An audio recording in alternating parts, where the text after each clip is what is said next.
A lot of what you're going to hear in this review may conjure to mind the prison conditions of Twitch streamers in Korea. If you do, that means I'm doing my job right, because that's what this game is. One man's incremental torture is another man's kink. Yuma Nest is the design problem equivalent of starting a project by saying, people say they like stepping on landmines because it's very nostalgic. How do we give people what they want without actually killing them? Yuma Nest is a fascinating indie because it's walking the tightrope of tapping into the nostalgia of the slow and grindy classic MapleStory, but recognizes that people need options to opt out of that, especially when you have the freedom of a single player experience. The solution? Automation. My too long did not watch review is, it's a very early access title for people who like their time sinks as naked and honest as possible. Here's the loop. The game is segmented by days, which primarily controls boss spawns. Start the day and see the resources for the gear you need and set out to acquire it. Set up rube golberg machines of death with German precision engineering to gather resources for you, while you do something more interesting, like invade Europe. I mean, this sewer system. It's easy mistake.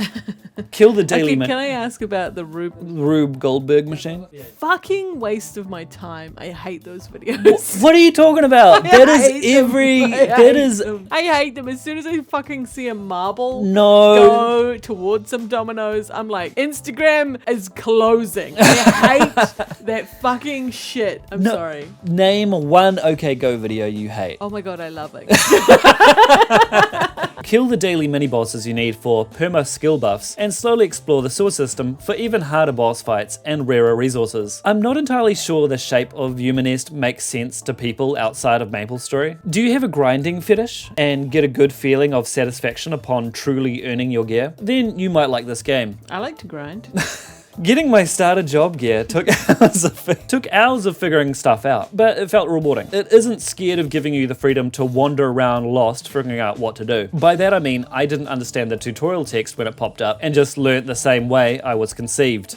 By mistake. It wears its MMO origins on the sleeve, to the point that NPCs randomly sprinting past feel like other players, except sadly none of them want to kill, steal, scam, or be your girlfriend for 1000 gold. Building can be done almost anywhere, and in some cases it's essential for opening up new paths for yourself between zones. You can set up a central training machine on each map, and once it's turned on you're invulnerable to enemies and can concentrate on perfecting the murder conveyor that collects loot while you're away. If you kill anything by hand, it slowly levels up the machine as well as you. You can use it to crank up spawn rates, drops, and XP gains. I think the dev has found the perfect balance of rewarding grind and convenience. The game seems to encourage more active training in the underground, where you have to build your own light sources and explore around to find the entrances to the bosses down there. It's not gigantic, but it is rewarding slowly uncovering everything. Achievements net you tokens you can spend on a gachapon machine for cosmetics. Don't worry, this is a fully single player game made by a solo developer. There's no actual cash shops. Do you know how difficult it is to give these people more than $10 for games they spend years updating for free? No.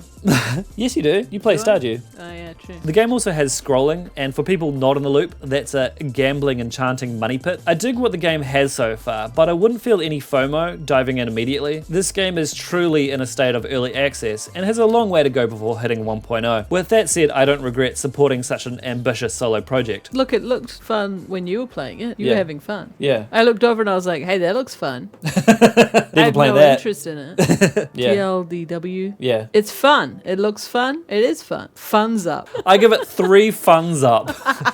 This video was brought to you by friend of the show, Sad Slime Games, an indie solo dev making The Last Phoenix. My short on this game thirst-trapped people with goblin girls, boys, and bears, but that's just the hook to get you on a straight-up great platformer. That one guy dancing. Yeah. Oh, he danced. Look at him. Look at those pixels shaking.